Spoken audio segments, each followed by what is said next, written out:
Hi everyone. ఈరోజు నేను గోంగూర chicken తయారు చేస్తున్నానండి. మీలో ఎంతమందికి ఇష్టం?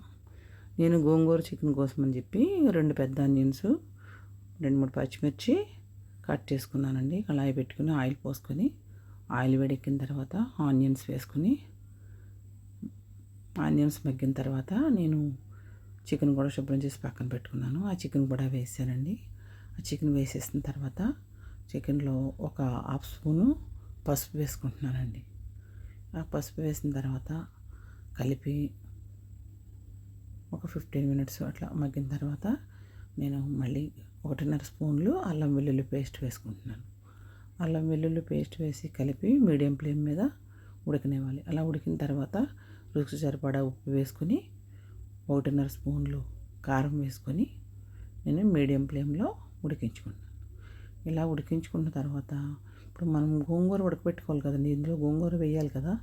దానికోసం అని చెప్పేసి నేను కళాయి పెట్టుకొని ఒక గ్లాస్ వాటర్ పోసుకొని ఒక కట్ట గోంగూర తీసుకున్నాను. దాన్ని శుభ్రం చేసుకొని ఇప్పుడు వాటర్ వేడెక్కిన తర్వాత ఈ గోంగూరని వాటర్లో వేసి ఉడికించుకోవాలి.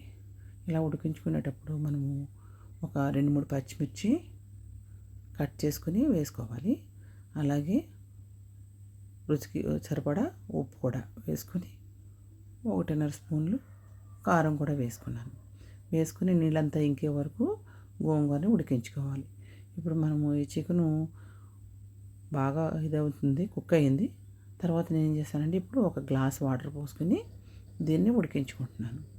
అలాగే ఇప్పుడు మనకి గోంగూర ఉంది కదా, ఆ గోంగూర అంతా బాగా కుక్ అయిందండి. ఇప్పుడు చికెన్ కూడా 1/3 ఉడికిపోయింది.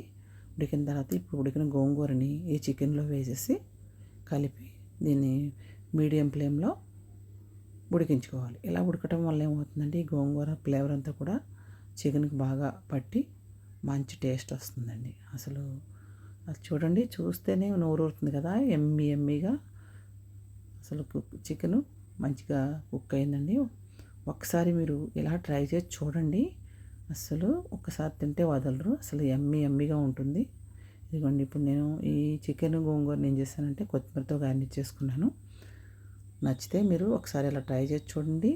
లైక్ చేయండి, షేర్ చేయండి, సబ్స్క్రైబ్ చేయండి. బాయ్.